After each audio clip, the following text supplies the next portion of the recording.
तो नमस्कार, एक बार फिर से आप लोगों के सामने हाजिर हैं। आईपीएल 2023 में हर टीम का एक दूसरे के साथ कंपेयर कर रहे हैं, क्योंकि अब आईपीएल 2023 की खबरें चल पड़ी हैं। क्योंकि टीम इंडिया तो भैया अब निराश कर रही है, टीम इंडिया तो गुस्सा दिला रही है। तो सोचा कि आईपीएल के बारे में ही बातें कर ली जाएं, क्योंकि टीम इंडिया तो भाई उसी तरीके की खबरें आ रही है लगातार, जो दिल को दर्द पहुंचाती हैं। तो अब आईपीएल की बातें करते हैं। लगातार आईपीएल के हम आप लोगों को हर टीम के बारे में कंपेयर करके बता रहे हैं। केकेआर के सारी टीमों के साथ कंपेयर मैंने कर दिया, गुजरात का करने को लगाऊं, बाकी सारी टीमों का कंपेयर आप लोगों के साथ में करूंगा। तो सबसे पहले चैनल को सब्सक्राइब कर लेना जिन लोगों ने अभी तक नहीं किया है, क्योंकि आप लोगों को बड़ी दिलचस्प खबरें यहां पर मिलने वाली हैं।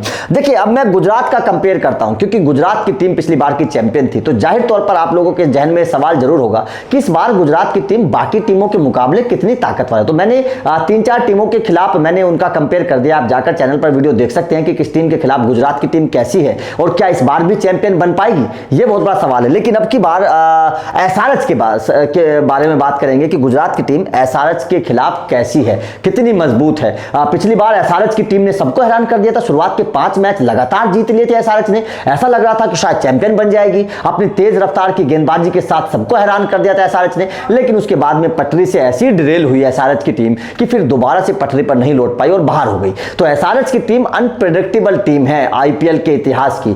खिलाड़ी बहुत बड़े बड़े होते हैं। एक बार डेविड वार्नर ने चैंपियन भी बनाया, लेकिन उसके बाद से फिर बड़े बड़े नाम हमेशा होते हैं, लेकिन कभी बड़ा काम नहीं कर पाई। पिछली बार जरूर लग रहा था कि भाई विलियमसन इतिहास रचेंगे। शुरुआत के 5 मैच लगातार जीतते चले गए, हैरान कर दिया। उमरान मलिक ने 5 विकेट चटका दिए गुजरात के खिलाफ, सबको हैरान कर दिया। हार्दिक पांड्या का विकेट ले लिया, बड़े बड़े विकेट ले लिए, हर कोई हैरान रह गया था। तो अब की बार कैसी है गुजरात के सामने एसआरएच, ये बड़ा दिलचस्प है। तो चलिए बताते हैं। देखिए, गुजरात की टीम वही है। शाह, गिल, साई सुदर्शन, हार्दिक, मिलर, राहुल तेवतिया, राशिद, शमी, यश दयाल, जोसफ और साई किशोर, ये गुजरात की टीम रहने वाली है। इसी के आसपास रहेगी, ज्यादा बदलाव इसमें नहीं रहेगा। अब यहां पे बात करता हूं अभिषेक इसकी एसआरएच की क्या क्या होने वाला है। देखिए, अभिषेक और त्रिपाठी, मैं ऐसा मानता हूं कि इन दोनों को ओपनर के तौर पर इस्तेमाल करिए, क्योंकि एक लेफ्ट एक राइट और दोनों बढ़िया खिलाड़ी हैं, तेज गति से भी खेल सकते हैं। दोनों को पता है किस तरीके से पावर प्ले का इस्तेमाल करना है। अभिषेक तो करते भी हैं और राहुल त्रिपाठी को हालांकि उतने मौके नहीं मिलते,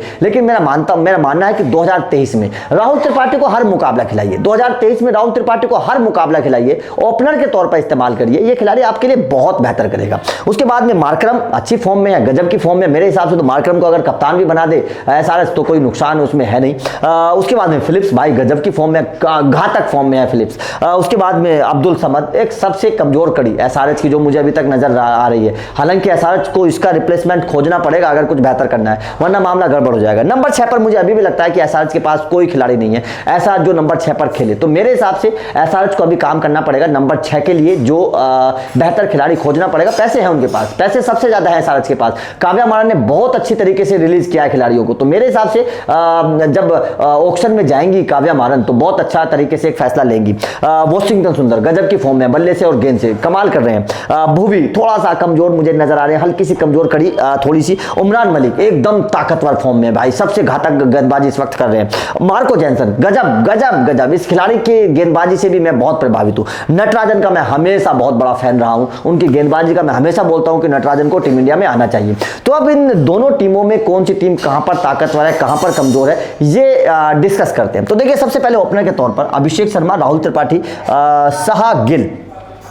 अब यहां पर दोनों जोड़ी जो है ना वो अलग अलग तरीके की जोड़ी है। दोनों जोड़ी थोड़ा सा अलग तरीके की जोड़ी है। जैसे अभिषेक और त्रिपाठी हैं, थोड़ा सा 135 मतलब 140-45 के स्ट्राइक रेट से दोनों खेलते हैं। दोनों मतलब नौजवान है, कोई ज्यादा मतलब ओल्ड वाले खिलाड़ी नहीं है। जबकि यहां पर शाह जो है बहुत तजुर्बेकार हैं। गिल जो है वो मतलब लगातार टीम इंडिया के साथ हैं, तो तजुर्बा उनको भी, गिल को भी हो चुका है किस तरीके से बड़े स्टेज पर खेलना है। और लगातार शुभमन गिल रन भी बना रहे हैं। जबकि ये दोनों ही अभी अपने इंतजार का मतलब अपनी बारी का इंतजार कर रहे हैं टीम इंडिया में। त्रिपाठी को ले तो जरूर जाया गया है, लेकिन मौका नहीं मिलता है। तो यहां पर सबसे बड़ी प्रॉब्लम यह है कि दोनों, एक तरफ एक नौजवान मतलब टीम इंडिया से बाहर वाले खिलाड़ी, एक टीम इंडिया वाले खिलाड़ी। तो मुझे ऐसा लगता है कि दोनों की अलग ताकत है। अगर मैं बात करूं भरोसे की, एक रिलायबल की टीम भरोसा किस पर कर सकती है, तो शाह और गिल, नो डाउट आप दोनों पर भरोसा कर सकते हैं कि दोनों बेशक 130-35 के स्ट्राइक रेट से खेलेंगे, लेकिन 50 रन रन की पार्टनरशिप कर सकते हैं दोनों, ये आप भरोसा कर सकते हैं।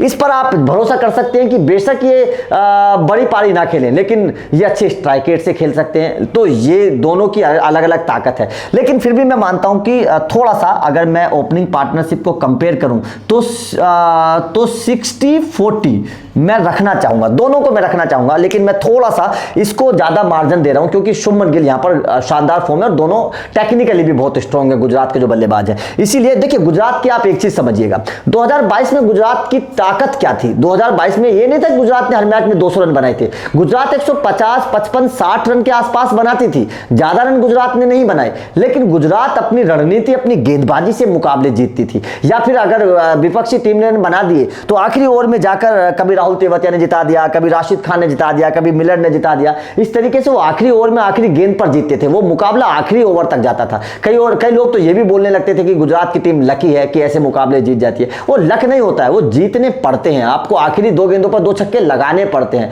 तो इसीलिए गुजरात की टीम की सबसे बड़ी ताकत यही थी कि जब इन दोनों ने ओपनिंग की, सहानी और गिल ने, तो इन दोनों ने बेशक स्लो ओपनिंग की, लेकिन इन दोनों ने भरोसा जताया, पावर प्ले में विकेट नहीं गिरने दिए और उसका फायदा फिर गुजरात को हुआ था। तो इसीलिए मैं इस जोड़ी को ऊपर रखना चाह रहा हूं।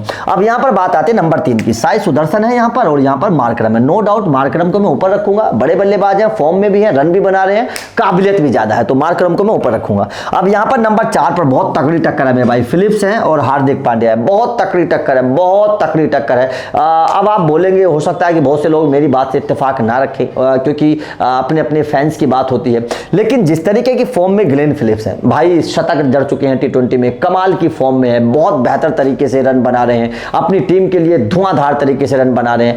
जबकि हार्दिक पांड्या ने कमाल की बल्लेबाजी भी की है, कमाल की गेंदबाजी भी की और कप्तान के तौर पर भी। तो मैं किसी को मार्जिन नहीं दूंगा। देखिए, मैं फॉर्म के और फिटनेस के हिसाब से मैं खिलाड़ी को आंकता हूं, मैं मार्जिन नहीं दूंगा। मैं दोनों को बराबर रखूंगा नंबर 4 पर। मैं फेवर नहीं करूंगा यहां पर मैं हार्दिक पांड्या का बिल्कुल भी, क्योंकि ग्लेन फिलिप्स भी भाई गजब की फॉर्म में है। मैं बहुत फॉर्म का रेस्पेक्ट करता हूं, फॉर्म और फिटनेस के आधार पर मैं खिलाड़ी को आंकता हूं। तो यहां पर आप ग्लेन फिलिप्स को भी कम नहीं आंक सकते, गजब की फॉर्म में, रन बना रहे हैं, शतक जड़ चुके हैं। उसके बाद में देखिए मिलर और समद, नो डाउट यार मिलर, समद से तो कोई टक्कर ही नहीं है मिलर की, समद से तो कोई टक्कर ही नहीं है मिलर की, बहुत गजब के फॉर्म में। तो यहां पर तो एसआरएच को भाई बदलाव करना पड़ेगा, समद से तो काम नहीं चलेगा। अब बात आती है नंबर 6 की। तो नंबर 6 पर यहां पर राहुल तेवतिया है, नो डाउट यहां पर तो कोई खिलाड़ी मुझे नजर ही नहीं आ रहा जो नंबर 6 पर खेलेगा। एसआरएच की टीम को भी काम करना पड़ेगा अपनी टीम में, अगर यहां पर कोई मजबूत खिलाड़ी नहीं आया। मजबूत खिलाड़ी भी वैसा नहीं, एक मैच विनर खिलाड़ी। आप जेसन होल्डर को टारगेट कर सकते हैं, आप सैम करन को टारगेट कर सकते हैं, आप कैमरून ग्रीन को टारगेट कर सकते हैं, आपके पास पैसा भी है, आप बेन स्टोक को भी टारगेट कर सकते हैं। तो ऐसे खिलाड़ी इनको नंबर 6 पर चाहिए। और मुझे ऐसा लगता है कि इन जो 4 मैंने खिलाड़ियों के नाम लिए हैं, इन चारों में से एक जरूर आएगा। इन चारों में से एसआरएच में यहां पर एक जरूर आएगा, और जो एक यहां पर आएगा वो एक ही मैच विनर खिलाड़ी है, क्योंकि चारों मैच विनर है। जेसन होल्डर भी हैं, कैमरून ग्रीन भी हैं। कैमरून ग्रीन को तो आप ऊपर भी इस्तेमाल कर सकते हो, राहुल त्रिपाठी को फिनिशर के तौर पर इस्तेमाल कर लीजिए, समद को हटा दीजिए, समद को हटाने का भी मुझे लगता है कि जरूरी है इस टीम को। कैमरून ग्रीन है, जेसन होल्डर को आप दोनों को भी ले सकते हो, इनके पास पैसा 40 करोड़ से ऊपर है।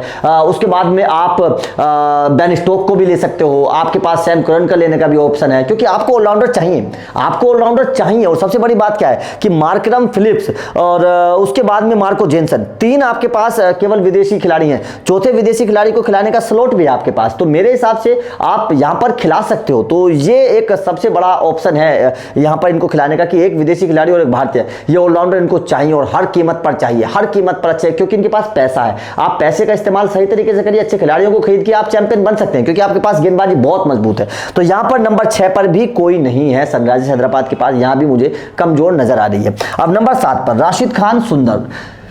देखिए, अगर मैं इस वक्त की फॉर्म को देखूं, सुंदर और राशिद खान की, दोनों की इस वक्त की फॉर्म को देखूं, तो दोनों ने कमाल का प्रदर्शन करके दिखाया है, बल्लेबाजी में भी और गेंदबाजी में भी।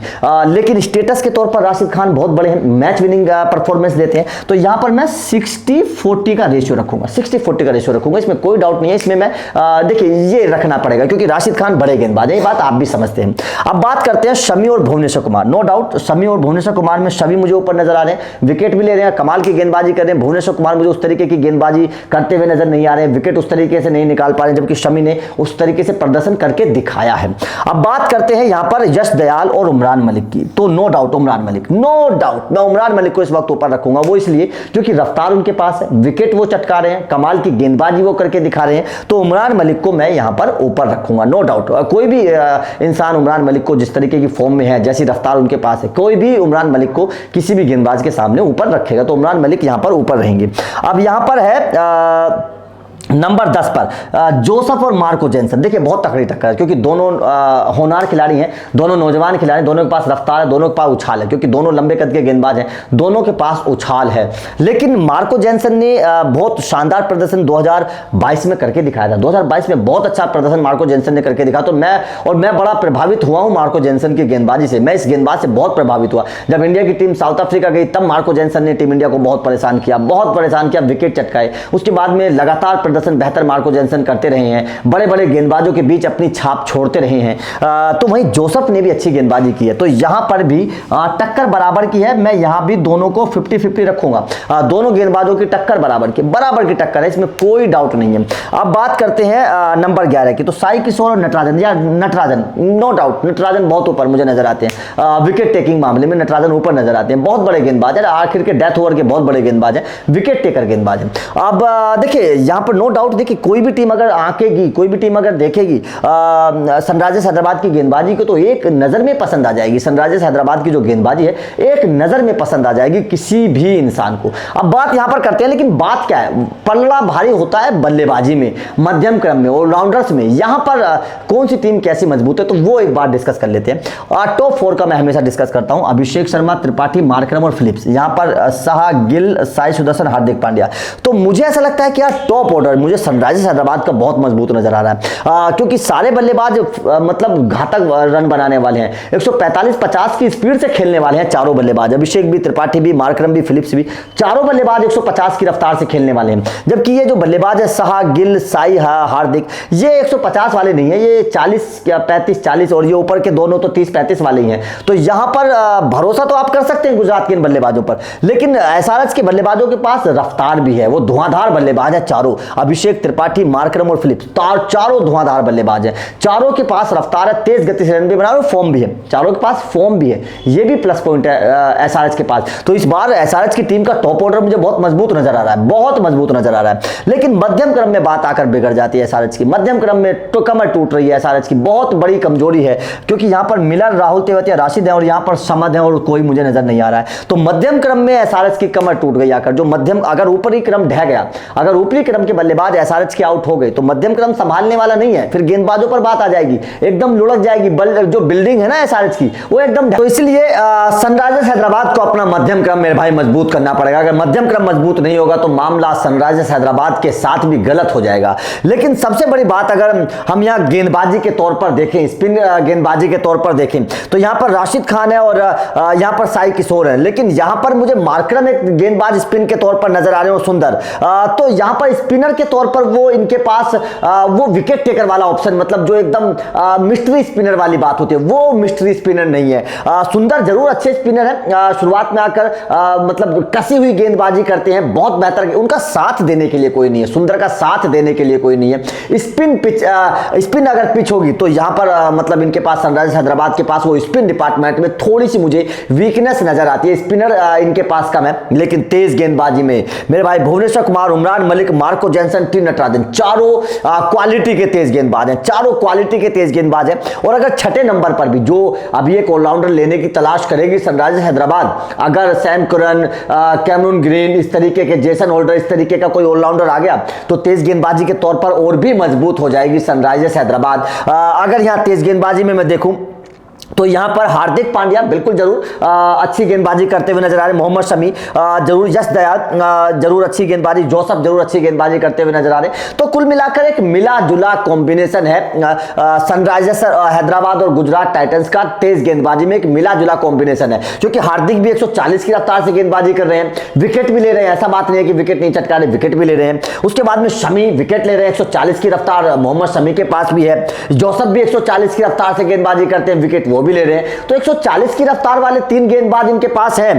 यश दयाल भी बहुत अच्छी गेंदबाजी कर रहे हैं, विकेट वो भी चटका रहे हैं। तो यहां पर टी नटराजन, मार्को जेनसन और उमरान मलिक, ये 3 आपके पास ऐसे गेंदबाज हैं जो 140 के आसपास की गेंदबाजी कर रहे हैं। तो यहां पर टक्कर बराबर है। देखिए तेज गेंदबाजी में इनकी दोनों की टीमों की टक्कर बराबर है, लेकिन बल्लेबाजी के तौर पर ऊपरी क्रम मुझे सनराइजर्स हैदराबाद का इनफॉर्म भी नजर आ रहा है, ताकतवर भी नजर आ रहा है, धुआंधार भी नजर आ रहा है। तो वहीं गुजरात का ऊपरी क्रम थोड़ा सा सधा हुआ नजर आ रहा है, थोड़ा धीमा जरूर है लेकिन अच्छा मध्यम क्रम है। लेकिन यहां मध्यम क्रम तेज है, दोनों में सॉरी ऊपरी क्रम, दोनों का ये फर्क है। ऊपरी क्रम यहां पर तेज है और धुआंधार है, यहां मध्यम ऊपरी क्रम थोड़ा सा रुका हुआ, मतलब धीमा है लेकिन भरोसेमंद है। मध्यम क्रम मुझे गुजरात का मजबूत नजर आ रहा है, मध्यम क्रम मुझे सनराइजर्स हैदराबाद का बहुत कमजोर नजर आ रहा है। तो ये दोनों टीमों का फर्क है। आपका इन दोनों टीमों को लेकर क्या मानना है, कौन सी टीम आपको मजबूत नजर आ रही है और हैदराबाद को क्या बदलाव करने चाहिए, कमेंट करके जरूर बताइएगा। इसी तरीके की वीडियो के लिए चैनल को सब्सक्राइब कर लें, वीडियो बेल आइकन को प्रेस कर दें, क्योंकि जब भी हम कोई वीडियो लेकर आए आपको जानकारी मिल जाए। Thank you very much.